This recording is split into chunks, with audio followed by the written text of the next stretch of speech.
Kita akan buka di dalam 2 Timotius 4 ayat yang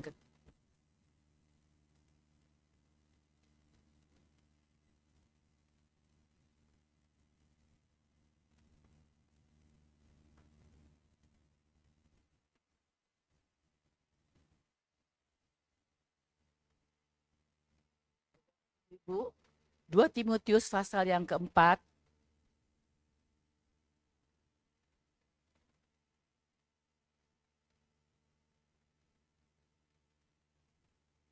Nah, 2 Timotius pasal yang keempat ayat yang ketujuh.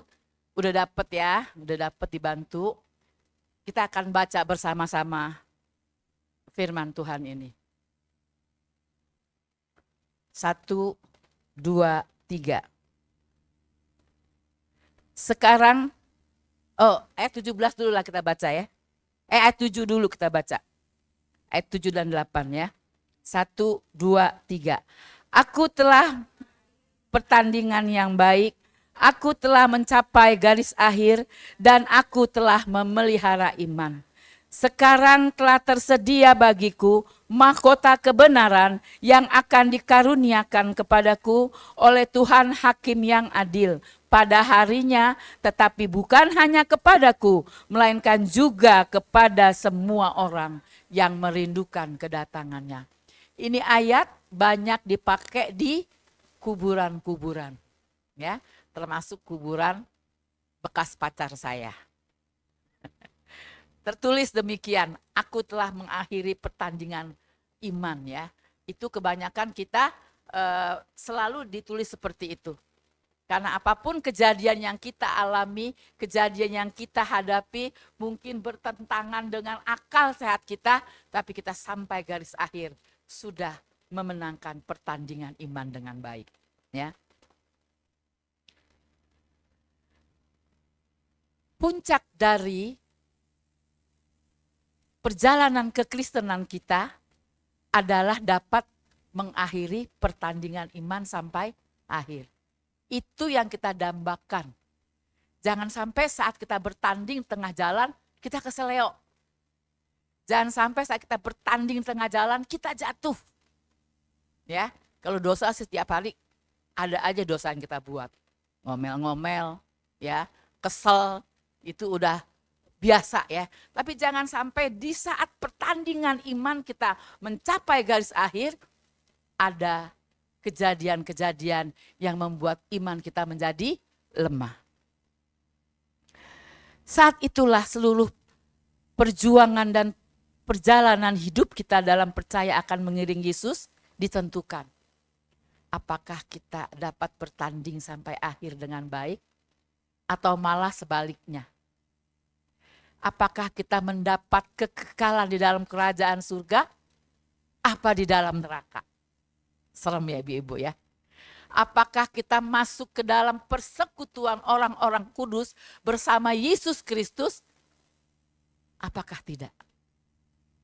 Jawabannya cuma iya atau tidak, bisa atau tidak. Nggak ada bilang ya coba-coba deh. Barangkali kalau gue berbuat baik, kita bisa masuk surga. Kebaikan kita tidak akan menjamin kita untuk masuk ke dalam kerajaan surga. Tetapi iman kita yang kita pertahankan sampai akhir, itu yang membawa kita masuk ke dalam kerajaan surga. Makanya saya pesan sama ibu-ibu, jangan sampai kita menjual iman kita hanya karena kacang merah seperti Esau. Jangan pernah kita menjual kepercayaan kita cuma karena kedudukan. Jangan sampai menjual iman kita hanya karena kekayaan. Itu tidak akan pernah membawa kita masuk ke dalam kerajaan surga. Mau kita nyumbang gereja 1 miliar situ. Ya. Bahkan sampai kita mengucurkan darah. Aduh, pokoknya macam-macam pengorbanan kita enggak bakal kita bisa masuk surga kalau iman kita enggak pertahankan. Apalagi kita udah lanjut usia, kebanyakan yang muda-muda sedikit, kita harus pertahankan iman kita sampai akhir. Kita nggak tahu kapan kita akan dipanggil Tuhan. Sekarang saya bisa duduk di sini, besok saya udah gak tahu lagi apa yang akan terjadi buat kehidupan saya. Oleh sebab itu sampai akhir kita menutup mata, kita pertahankan iman kita. Supaya apa? Ayat 8 dikatakan, sekarang telah tersedia bagiku mahkota kebenaran yang akan dikaruniakan kepadaku oleh Tuhan Hakim yang adil pada harinya nanti. Rasul Paulus katakan ini bukan hanya kepada Rasul Paulus aja sebagai seorang rasul yang sangat besar, sangat terkenal pada zamannya. Tapi juga buat kita, orang-orang yang percaya. Bukan sekedar percaya saja, tapi mempercayakan hidup kita beriman kepada Tuhan sampai akhir kita menutup mata. Amin, ibu-ibu. Ada 3 hal yang kita harus perhatikan dalam hal ini. Yang pertama, kita harus mengenal Tuhan dengan benar. Kolose 2 ayat 6 dan 7.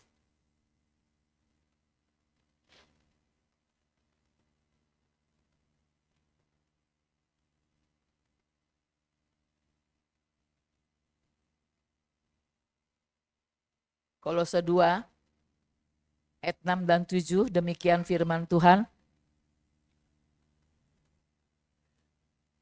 Kamu telah menerima Kristus Yesus Tuhan kita, karena itu hendaklah hidupmu tetap di dalam Dia. Amin, ibu-ibu. Yang ketujuh, hendaklah kamu berakar di dalam Dia dan dibangun di atas Dia dalam iman yang telah diajarkan kepadamu, dan hendaklah hatimu melimpah dengan syukur. Itu yang pertama-tama yang harus kita catat dalam hidup kita. Kita kan sudah menerima Kristus sebagai Tuhan dan Juru Selamat kita. Enggak hanya sebegitu saja. Hendaklah kita berakar di dalam Dia. Sehingga apapun, kalau pohon yang udah berakar baik, kena goyang dia enggak akan cepat tumbang. Karena akarnya sudah kuat. Makanya kalau kita percaya kepada Tuhan, jangan cuma nempel. Tapi kita saling berkaitan seperti ini. Supaya apa? Supaya tetap kuat dalam keadaan apapun. Mungkin topan badai kehidupan menimpa kita. Ada banyak persoalan yang membuat iman kita lemah. Bahkan mungkin jatuh. Tapi kalau kita berakar di dalam Dia, kita akan bertambah teguh di dalam iman kita. Amin, ibu-ibu. Mari bangun iman kita setiap hari. Bangun iman kita setiap hari. Supaya kita dapat berjumpa dengan Tuhan dan bisa mengambil mahkota kehidupan yang Tuhan sudah sediakan. Itu yang pertama. Yang kedua,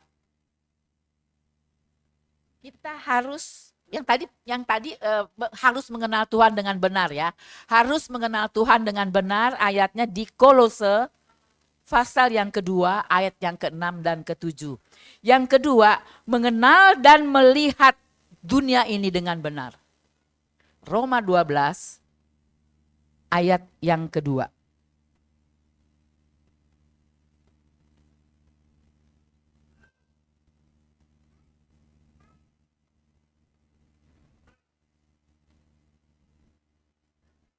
Roma 12 ayat yang kedua. Ya, dikatakan seperti ini. Janganlah kamu menjadi serupa dengan dunia ini, tetapi berubahlah dengan pembaharuan budimu, sehingga kamu dapat membedakan mana kehendak Allah, apa yang baik, yang berkenan kepada Allah. Di dalam ayat yang lain, jangan pikirkan perkara-perkara yang di bumi. Memang kita masih tinggal di bumi, kalau nggak mikirin gimana kita hidup. Tapi jangan fokus kepada kehidupan atau sifat dunia ini. Sehingga kita tidak bisa membedakan mana yang baik, mana yang benar. Mana yang kehendak Allah dan mana yang bukan. Makanya kita harus mengenal dunia ini dengan benar. Sehingga kita tidak akan tergoyahkan oleh keadaan apapun yang bisa menarik kita ke dalam kehidupan duniawi kita. Amin, ibu-ibu. Kehidupan dunia itu banyak. Ada keegoisan, ada kesombongan, ada macam-macam persoalan hidup. Sehingga membawa kita semakin hari semakin jauh untuk melekat dengan Tuhan. Nggak usah persoalan banyak deh. Persoalan keluarga dan rumah tangga kita aja nih bisa membawa kita jauh dari Tuhan. Benar nggak ibu-ibu? Kencang betul tuh betulnya. Itu nggak usah dunia luar lah. Dunia keluarga aja bisa membawa kita jauh dari Tuhan. Makanya yang pertama kita harus mengenal Tuhan dengan benar supaya kita berakar di dalam Dia dan teguh iman kita di dalam Dia. Supaya saat kita menghadapi kehidupan pribadi kita, keluarga kita, rumah tangga kita, kehadapan sekitar keliling kita, kita tetap kuat. Sehingga arus dunia ini tidak membawa kita kepada kebinasaan. Amin. Kita harus kenal dunia ini gimana. Supaya kita nggak masuk. Padahal dunia kan kadang-kadang pertama-tama dia selalu memberikan yang indah-indah, yang enak-enak ya. Kan ada di Amsal bilang kan orang sangka itu jalannya lurus. Tapi ujung-ujungnya maut. Kita kadang-kadang terkecoh oleh kehidupan dunia ini. Wah itu enak, itu hebat. Si dia hebat, si dia begini, si dia begitu. Orang aja yang ditunjuk. Membanding-bandingkan hidup kita dengan orang lain. Enggak bisa. Kita sudah punya takaran yang Tuhan kasih. Kalau kata orang dulu ya Cilibing, dikasih berkat sebatok munjung tapi rontok. Ya. Kita kadang-kadang kan suka iri. Rumput tetangga lebih hijau dari rumput kita. Mulai ada perbandingan. Hebat ya anaknya, hebat ya ininya, ada banyak hebat-hebat. Kita nggak pernah, itu memang Amsal itu benar mengatakan, kita kira tuh jalannya lurus, tapi ujung-ujungnya maut. Kita tahu nggak orang itu cari uang dari mana? Kita tahu nggak gimana hasil yang didapat itu gimana. Pokoknya kita fokus kepada Tuhan. Apa yang Tuhan kasih, itu yang terbaik buat kita. Karena berkat yang dari Tuhan adalah sempurna. Kalau berkat dari dunia ini bisa langsung anjlok, merdeka dia hebat. Tapi tiba-tiba blok. Apalagi kalau dari hasil perjudian. Ya, iblis pintar, kita dikasih menang dulu. Wih, supaya kita tos-tosan tuh. Wah, gue hebat, gue menang. Begitu kita terus ikutin arus dunia itu, lama-lama kita hancur. Berapa banyak orang yang bunuh diri karena kalah berjudi. Banyak sekali. Ya, bahkan sampai di luar negeri. Mau numpang bunuh diri aja ke luar negeri itu. Saking sombong dan malunya. Kalau di tempatnya sendiri. Ya, itu. Kita harus mengenal dunia ini dan kebenarannya. Jadi jangan sampai kita serupa dengan dunia ini sehingga kita tidak bisa membedakan mana yang baik dan mana yang tidak baik. Amin ibu-ibu, itu yang kedua. Masih ingat yang pertama apa tadi? Mengenal Tuhan dengan benar supaya kita boleh tertanam, terus melekat kepada Tuhan, tumbuh akarnya adalah akar iman yang kuat. Ya, kita mau berakar dalam Tuhan. Yang kedua kita harus mengenal dunia dengan benar sehingga kita nggak terseret ke dalam kehidupan dunia sehingga membawa kita kepada maut. Yang katanya jalannya lurus, kata Amsal bilang, tapi ujung-ujungnya adalah maut.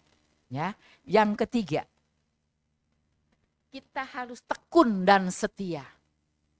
Ya, kalau kita cuma setia doang, setia sih ke gereja tiap hari, tiap Jumat hadir. Tapi adakah ketekunan iman kita di dalam Dia? Adakah kita turut perintahnya setiap hari? Ya, kita harus tekun, taat dan setia. Kita baca di dalam Filipi 2 ayat yang ke-12.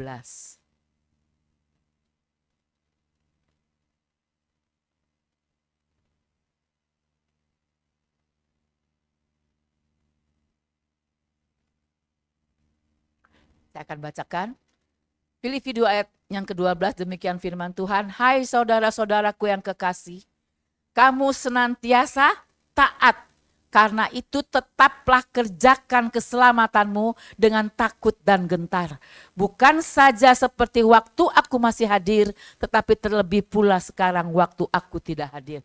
Ini Rasul Paulus yang sedang memberitakan hal seperti itu. Kita bukan gratis loh. selamat. Yang bilang gratis siapa?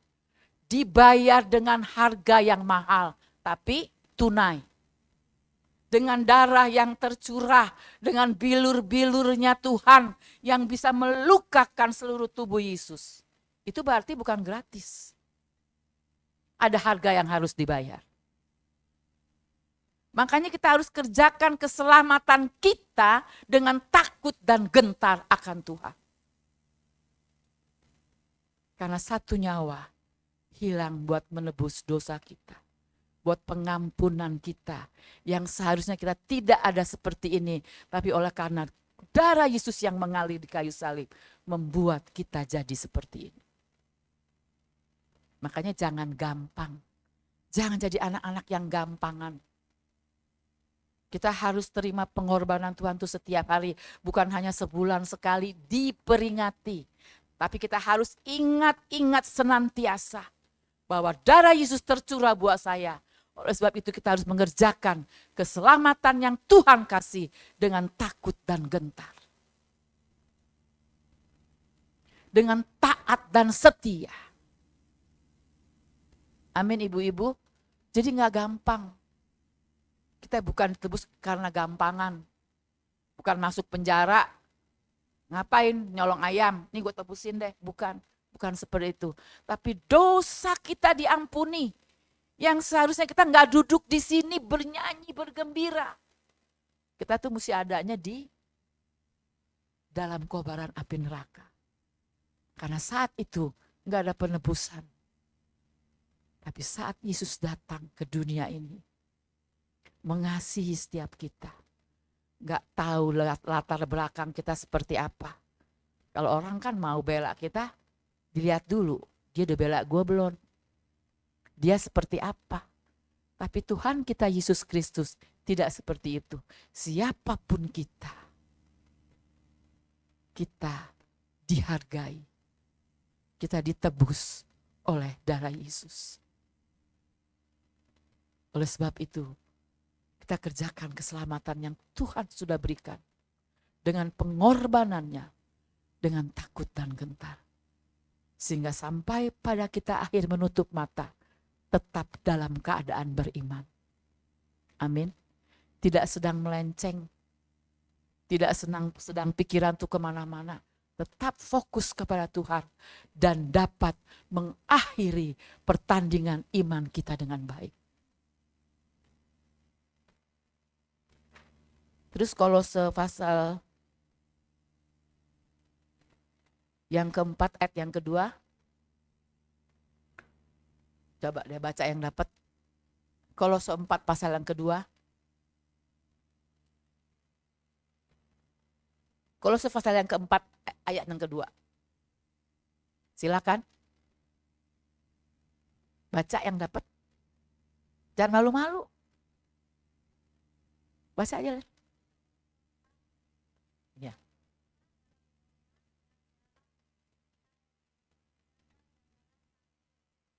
Ya, ya.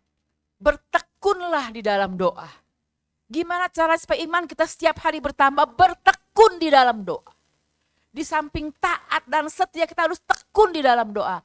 Dan berjaga-jaga supaya kita tidak masuk ke dalam kehidupan yang banyak sekali perbuatan-perbuatan dosa. Berbohong, ya, bersilat lidah. Itu lubang-lubang kecil, celah-celah kecil. Celah nggak nyakitin orang kan? Ya. Makanya kita harus tetap minta Tuhan, berjaga-jagalah di sekitar mulutku. Supaya apa yang ku keluarkan tidak membuat kita jadi berdosa. Banyak hal dosa, ya. Dosa kecil, dosa gede, tetap kata-katanya dosa. Nggak ada tuh. Cuman ya nyerempet-nyerempet dosa deh dikit, nggak ada. Pokoknya kata-kata benar, kata-kata kasar, kata-kata kecil yang dapat menyakitkan orang itu adalah dosa. Ya. Oleh sebab itu kita mau bertekun dalam doa supaya apa yang tiap kali kita perkatakan tidak membuat kita menjadi berdosa. Seringkali kita kalau emosi kan, waduh, udah gak kita pikirin deh tuh. Kalau bisa orang kita telan. Saya gak ada pundaknya ya. Kalau gak ada pundaknya kita telan kayak ular. Ya, seringkali itu membuat kita tuh nyerempet jadinya. Masuk ke dalam dosa itu. Makanya kita harus tetap berjaga-jaga. Bertekunlah di dalam doa dan berjaga-jagalah sambil mengucap syukur. Karena ucapan syukur kita itu adalah tanda kalau kita beriman kepada Tuhan.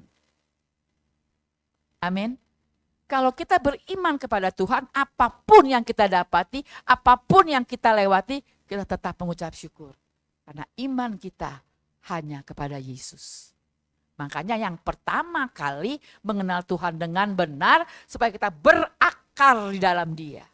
Sehingga apapun yang terjadi tidak akan menggoyahkan kita untuk tetap beriman buat Dia. Amin. Amin. Amin ibu-ibu. Jangan manggut-manggut doang nih. Ya, kita harus kerjakan keselamatan kita dengan takut dan gentar. Itu berkaitan banget. Kalau kita sudah mengenal Tuhan dengan baik, makanya kita harus mengerjakan keselamatan kita dengan takut dan gentar. Setelah itu kita juga harus bertekun di dalam doa, setia dan taat. Supaya kita tetap hidup dalam lingkungan kasih Kristus. Lingkupan kasih Allah. Dalam dekapan kasih Allah. Sehingga kita tidak akan pernah keluar jalur untuk dapat merasakan kasih setia Tuhan. Amin ibu-ibu. Mau seperti itu, kita mau belajar. Saya pun mau belajar taat dan setia. Seringkali banyak persoalan membuat hidup kita jadi gak taat. Kita langgar tuh firman Tuhan. Langgar-langgar dikit gak apa-apa dah. Langgar lampu merah aja tangkap polisi. Ya, betul gak? Salah jalan tangkap polisi, salah jalur tangkap polisi. Apalagi melanggar firman Tuhan. Yang tangkap siapa? Ya Tuhan Yesus lah. Kita langsung disentil.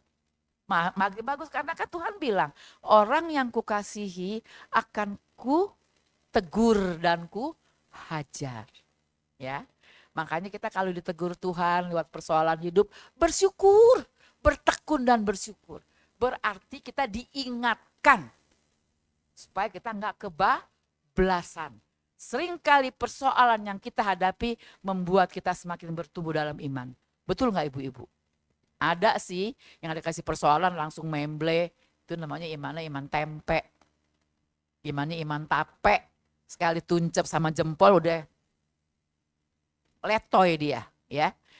Seringkali persoalan setelah kita sadar dari persoalan itu, oh baru kita ingat bahwa ini baik buat saya. Pemazmur mengatakan, kalau dikasih persoalan Daud nih, raja nih bilang gitu. Itu yang terbaik buat saya, aku senang. Karena itu membuat iman kita semakin hari semakin bertambah.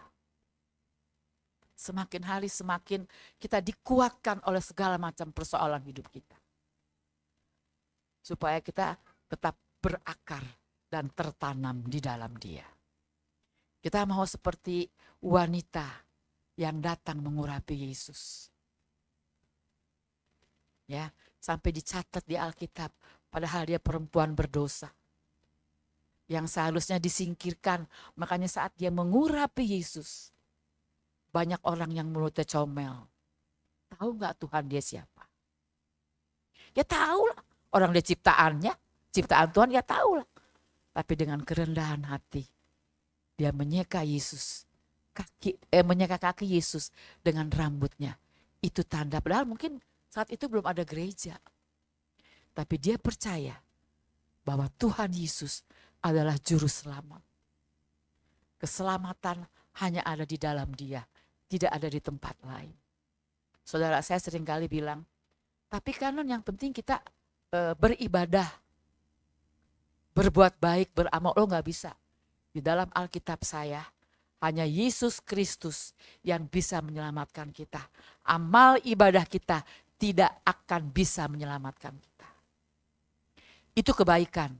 Tapi iman yang timbul dari hati kita, itu yang menyelamatkan kita sampai pada kesudahannya. Sehingga mahkota kehidupan kita dapat ambil.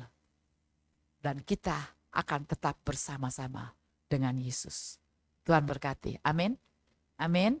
Kita akan, saya undang semua bangkit berdiri, kita naikkan pujian. Seperti wanita yang datang mengurapinya.